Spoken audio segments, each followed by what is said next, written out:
머리 아파. 혜준아, 어디 아파? 어제 저녁쯤부터 머리 아파서 약 먹고 잤는데도 머리가 계속 아프네. 헐, 쌤한테는 말했어? 양호실 가야 되는 거 아니야? 양호실? 양호실이 뭐야, 보건실이지. 아이, 그게 중요한 게 아니잖아. 얼른 일어나. 나랑 같이 가자. 아니야, 점심시간까지만 있어보고 지나서도 아프면 그때 가려고. 야, 그냥 가서 약 먹고 안 아픈 게 낫지. 얼른 일어나. 아니, 야, 괜찮다니까?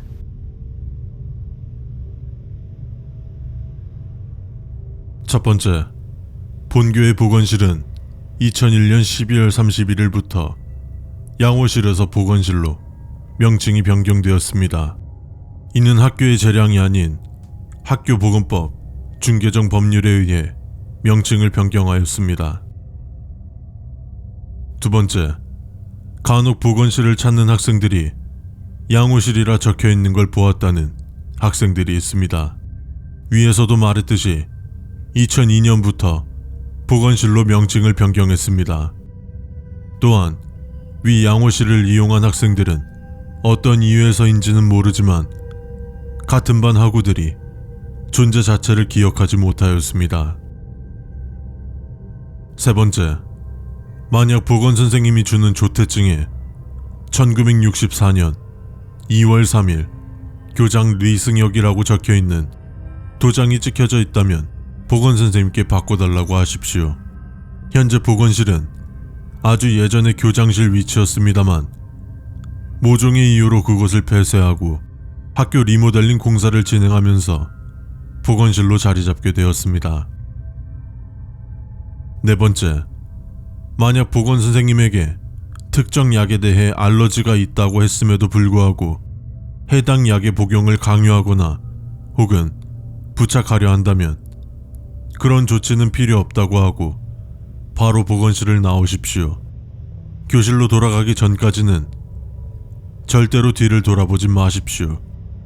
다음 교시 쉬는 시간에 보건실에 재방문하면 보건선생님께서 적절한 조치를 취해 주실 겁니다. 다섯 번째, 선생님들이 퇴근할 때 모든 문이 잘 잠겨 있는지 확인을 하고 퇴근합니다. 다만 간혹 한두 군데 정도 빼먹을 수 있습니다. 이때 보건실 문이 열려 있다면 절대로 들어오거나 쳐다보지 마십시오.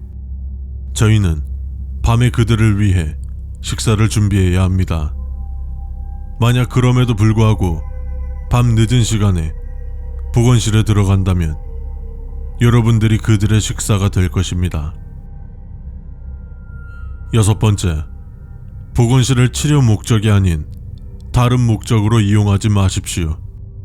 그들은 보건실을 다른 목적으로 이용하는 것을 매우 싫어합니다.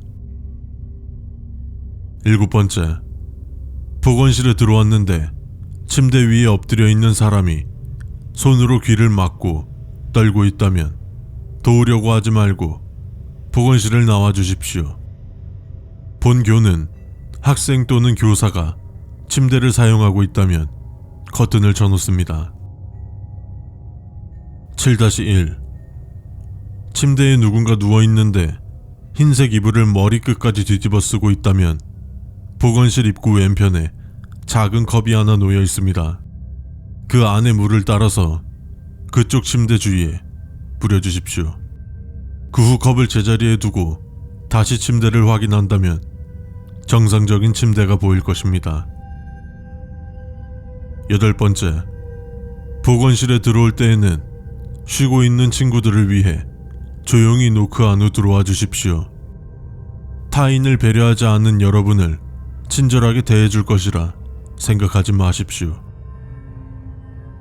아홉 번째, 저희 학교는 4층으로 이루어져 있으며 지하는 없고 보건실은 1층 교무실 옆에 위치해 있습니다. 만약 1층을 3번 이상 둘러봤음에도 보건실이 안 보이고 허름한 지하로 향하는 계단에 보건실은 지하로 라는 팻말이 있다면 내려가고 싶더라도 그 욕구를 참고 교무실로 가서 자초지종을 설명하고 조퇴하고 싶다고 말하십시오. 본교의 선생님들은 모두 조퇴증을 떼줄 것입니다. 10번째, 보건실에 들어오면 정면으로 달력이 보입니다. 달력엔 연도가 1952년이라고 적혀 있으면 그들을 위해 주모하십시오. 그들이 있었기에 지금의 우리가 있습니다. 11번째, 보건실을 너무 자주 방문하지 마십시오. 보건실을 너무 자주 방문하는 것은 여러분이 약하다는 것을 알리는 것입니다. 12번째, 보건실에는 다양한 약들과 그 외 많은 것들이 있는 서랍이 있습니다. 간혹 보건선생님이 4번째 칸에서 아무것도 적혀있지 않고 그림 하나 없는 새하얀 병을 꺼낼 때가 있습니다. 그 병에서 약을 꺼낸다면 정중히 거절하기 바랍니다. 그것은 학생 외 또 다른 것을 위한 것입니다. 13번째, 최근 메로나 20으로 방문록을 적습니다. 날짜, 시간, 반, 이름을 적습니다. 만약 0404 06시 44분 2학년 9반 한민지 이런 방문록을 보면 나가주시길 바랍니다. 자신이 죽은지 모르는 혼령은 죽기 전에 했던 행동을 반복한다고 합니다. 14번째, 보건실은 여러 사람들이 다녀가는 곳입니다. 하지만 발자국이 남을 만큼 같은 곳을 반복해서 걷지는 않습니다. 15번째, 보건실을 나왔는데 두통이 심하다면 절대로 보건실로 다시 들어가지 마십시오. 그것은 그들이 가까워졌다는 일종의 신호입니다. 뒤를 돌아보지 말고 교실로 들어가십시오. 이때 절대로 뛰어서는 안 됩니다. 교실로 무사히 도착했다면 두통은 서서히 괜찮아질 것입니다. 16번째, 보건선생님들은 여러분을 고통으로부터 지켜줍니다. 단, 그들에게 조금의 존중도 표하지 않을 경우 그들은 더 이상 여러분을 지켜주지 않을 것입니다. 17번째, 보건실은 상처를 입은 혹은 어딘가 아픈 사람이 방문하는 장소입니다. 경쟁에서 도태된 그들은 이러한 사냥터를 가만히 보고만 있지는 않을 것입니다. 18번째, 보건실에 아무도 없을 때 문이 열려 있다면 다음에 재방문해 주시기 바랍니다. 하지만 위급한 경우에는 선생님 한 분과 같이 방문하여 응급조치를 받으십시오. 이때 선반의 맨 위쪽에 위치한 하얀 상자에는 절대 손이 닿지 않게 주의하시길 바랍니다. 그냥 만지는 것은 별 다른 일이 없을 겁니다만 그 상자를 열어서 내용물을 확인했을 경우 이후 생길 정신적 트라우마는 책임질 수 없습니다. 19번째, 보건실은 여러분의 안전을 위해 지어진 시설이지만 다른 목적도 있습니다.